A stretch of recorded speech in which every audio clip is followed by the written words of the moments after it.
quiet life. That was the whole idea in my mind when I had decided to live on this valley. Sipping my morning coffee while I feel a cool breeze on my skin, or watching the light games on the lake created by sun while I enjoy my dinner. Serenity.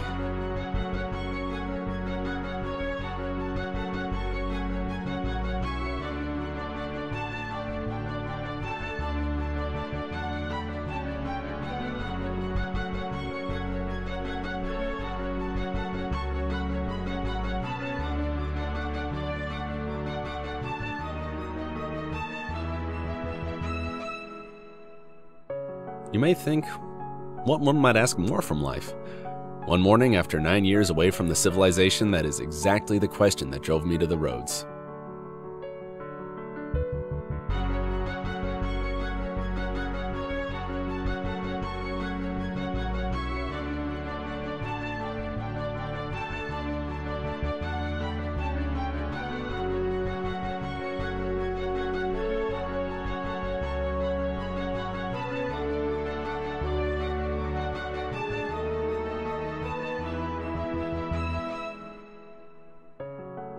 What do I really want? Why did I wait until this time? What is not enough for me now? As I move between the high mountains, dozens of different questions passing through my mind. After all, do I have the courage to return to the town I was born in?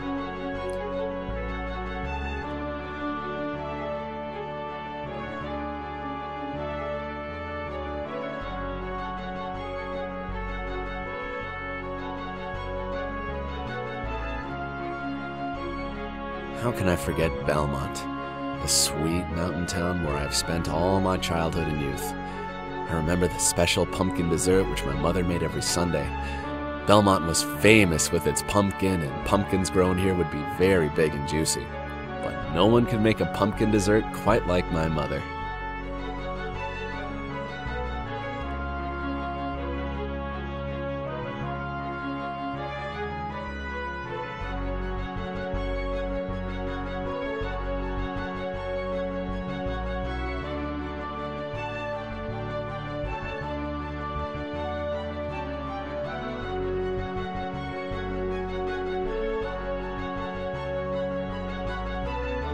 I remember that my father often took me to the woods with him. I was watching him with admiration on how strong he was while cutting the trees. He was the most powerful father of the world. Later, when he did not notice me, I used to sneak out to explore the forest.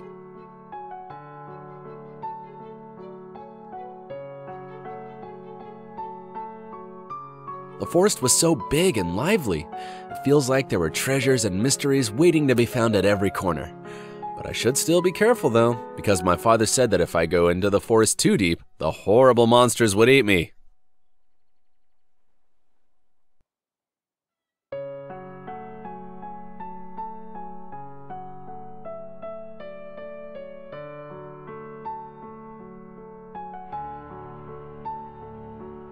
I feel like my feet get heavy at each step, doubts rising in my mind. Am I doing the right thing?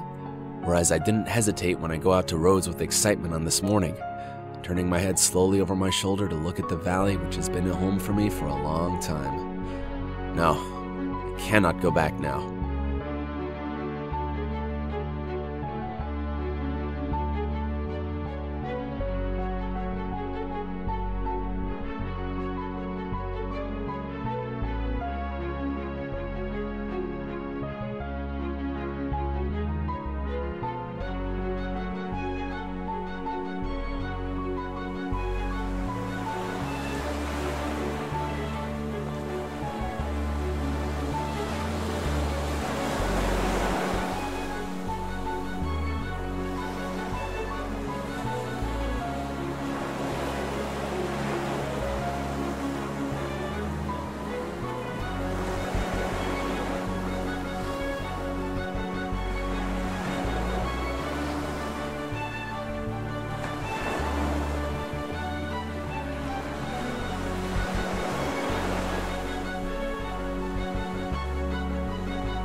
Can't be. It's a work.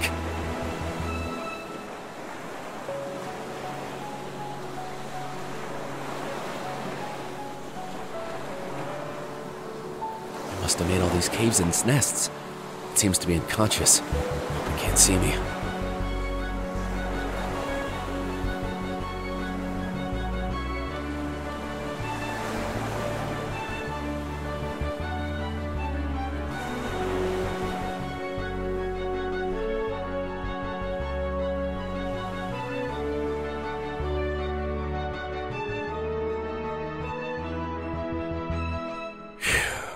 That was close.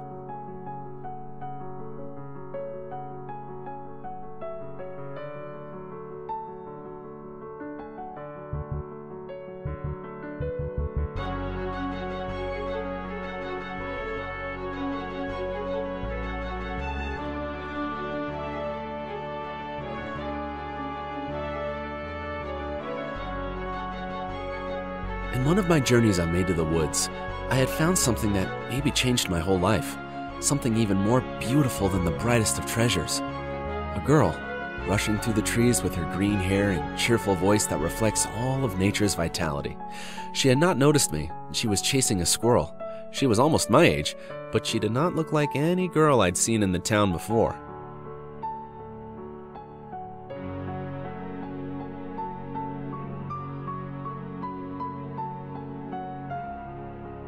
When I saw her, I was thrilled for a reason I could not understand at that moment.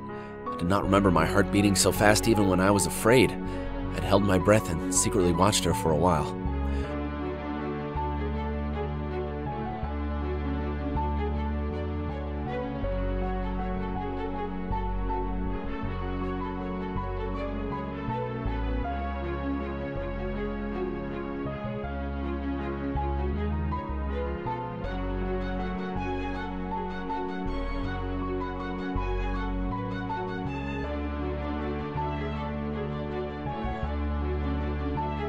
She caught the squirrel she was chasing and took it into her hands.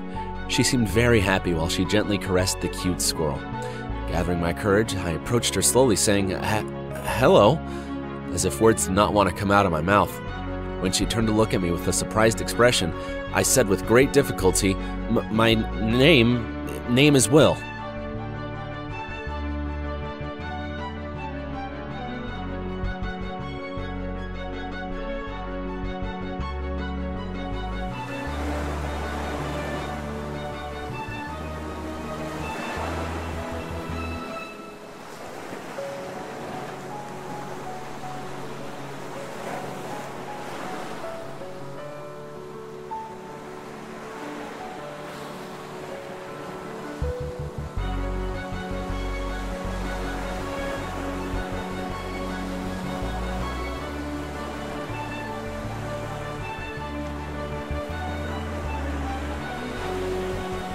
For a while, she kept her eyes on me with her big bead eyes. Then she smiled and said her name, Suna.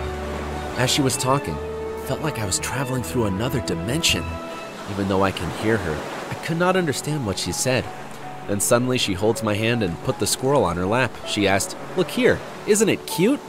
My heart was about to stop. This time I could only nod my head.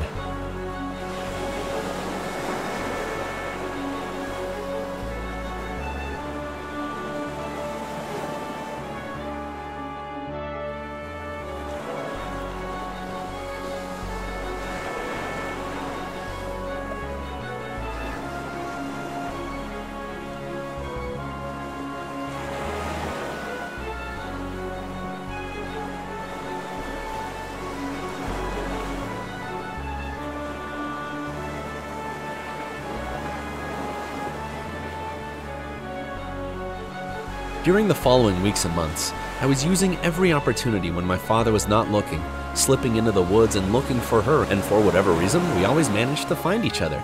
Together, we'd lie down on the grass, climb trees, swim with fishes in the lake, and sometimes we'd just lean back against the rocks and watch the ocean. I was so happy every moment I was with her. I did not even know where she lived.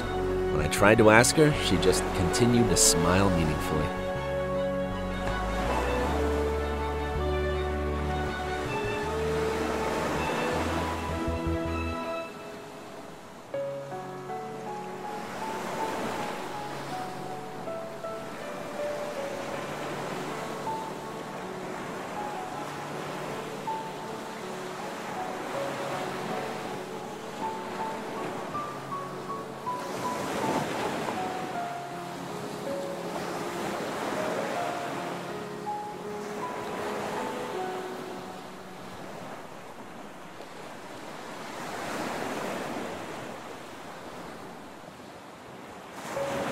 I remember this column that rose menacingly from the sea. I was just a kid and was out of Belmont for the first time. I wonder when I saw the glowing eyes of the dragon which wrapped around the column tightly. I cried and ran to my mom. My father told me it was from a terrible era which was ruled by monsters thousands of years ago. I did not want to live in such an age.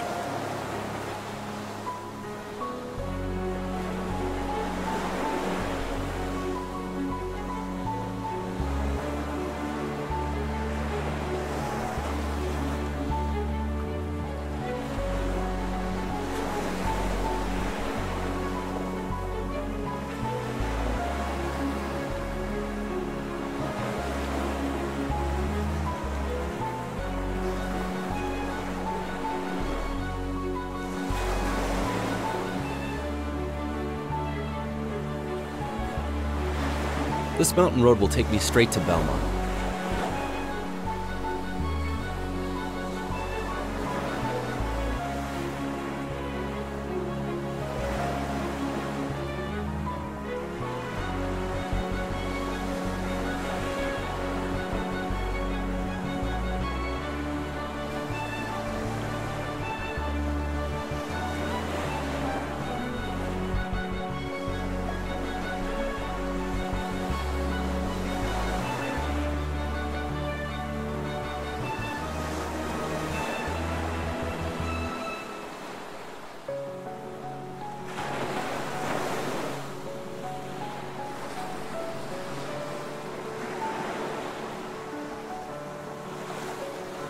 When we watched the ocean together, she's full of eyes and silent. I asked her the reason. She looked at me distantly and replied, "I'm afraid." She has brought so much joy to my life, and seeing her like that breaks my heart. To cheer her up, I said, "Let's go watch the gazelles."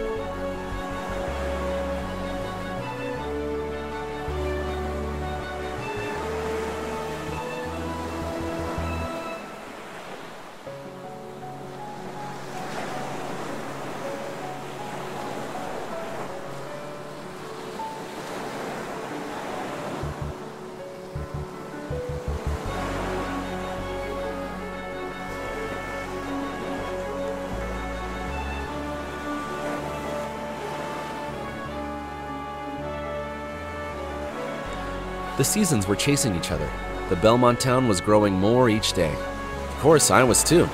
Suna was still the same, as young and stunningly beautiful as the day I first saw her. The past years had never changed our friendship. Every time she saw me, she smiled with the same warmth, and I felt the same excitement every day I saw the beating eyes of hers shining with life.